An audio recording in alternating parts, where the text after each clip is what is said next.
वाले लोग कहते हैं कि किस्मत कुछ नहीं होती और भाग्यवादी लोग कहते हैं किस्मत में जो कुछ लिखा होगा वही होकर रहेगा। यानी इंसान कर्म और भाग्य इन 2 बिंदुओं की धुरी पर घूमता रहता है। पर सच कहूं तो मेरे लिए किस्मत और कर्म एक ही सिक्के के 2 पहलू हैं। इसी बात पर एक और कहानी हो जाए। एक जंगल के दोनों ओर अलग अलग राजाओं का राज्य था और उसी जंगल में एक महात्मा रहते थे जिन्हें दोनों राजा अपना गुरु मानते थे। उसी जंगल के बीचों बीच एक नदी बहती थी। अक्सर उसी नदी को लेकर दोनों राज्यों के बीच झगड़े फसाद होते रहते थे।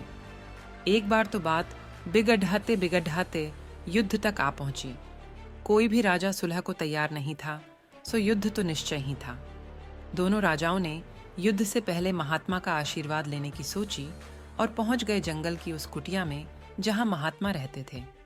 पहला राजा आया और उसने महात्मा से युद्ध में विजय का आशीर्वाद मांगा। महात्मा ने कुछ देर उस राजा को निहारा और कहा कि राजन, तुम्हारे भाग्य में जीत नहीं दिखती, आगे ईश्वर की मर्जी। ये सुनकर पहला राजा थोड़ा विचलित तो हुआ, फिर उसने सोचा कि यदि हारना ही है तो पूरी ताकत से लड़ेंगे, परंतु यूं ही हार नहीं मानेंगे, और अगर हार भी गए तो हार को भी औरों के लिए उदाहरण बना देंगे, परंतु आसानी से हार नहीं मानेंगे। ये निश्चय कर वह वहां से चला गया। दूसरा राजा भी जीत का आशीर्वाद लेने महात्मा के पास आया, उनके पैर छुए और विजय श्री का आशीर्वाद मांगा। महात्मा ने उसे भी कुछ देर निहारा और कहा कि बेटा, भाग्य तो तुम्हारे साथ ही है। ये सुनकर राजा तो खुशी से भर गया और वापस जाकर निश्चिंत हो गया, जैसे कि उसने युद्ध तो जीत ही लिया हो। अंततः युद्ध का दिन आया। दोनों सेना एक दूसरे के आमने सामने थे और युद्ध का बिगुल बज गया। युद्ध प्रारंभ हो चुका था।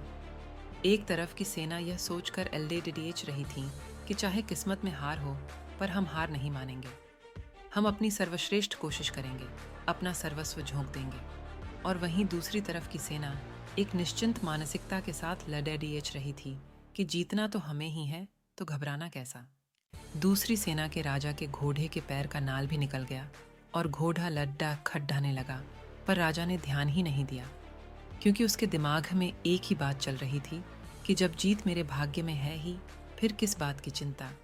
कुछ ही क्षण बाद दूसरे राजा का घोड़ा कर गिर गया, जिससे राजा भी जमीन पे गिर पड़ेढ़ा और घायल हो गया और वह दुश्मनों के बीच घिर गया। पहले राजा के सैनिकों ने उसे बंधक बना लिया एवं उसे अपने राजा को सौंप दिया। युद्ध का निर्णय हो चुका था। युद्ध का परिणाम बिल्कुल महात्मा के भविष्यवाणी के उलट था। निर्णय के बाद महात्मा भी वहां पहुंच गए। अब दोनों राजाओं को बड़ी जिज्ञासा थी कि आखिर भाग्य का लिखा बदल कैसे गया। दोनों ने महात्मा से प्रश्न किया कि गुरुवर, आखिर ये कैसे संभव है। महात्मा ने मुस्कुराते हुए उत्तर दिया, राजन, भाग्य नहीं बदला, वो बिल्कुल अपनी जगह सही है, पर तुम लोग बदल गए हो। उन्होंने विजेता राजा की ओर इशारा करते हुए कहा कि अब आपको ही देखो राजन, आपने संभावित हार के बारे में सुनकर दिन रात एक कर दिया। सब कुछ भूलकर आप जबरदस्त तैयारी में जुट गए, यह सोचकर कि परिणाम चाहे जो भी हो, पर हार नहीं मानूंगा।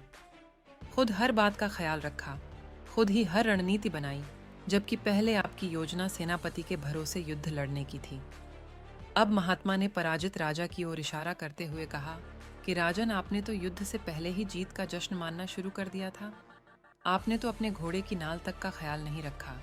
फिर आप इतनी बड़ी सेना को कैसे संभालते और कैसे उनको कुशल नेतृत्व देते। और हुआ वही जो होना लिखा था। भाग्य नहीं बदला, पर जिनके भाग्य में जो लिखा था उन्होंने ही अपना व्यक्तित्व बदल लिया। फिर बेचारा भाग्य क्या करता।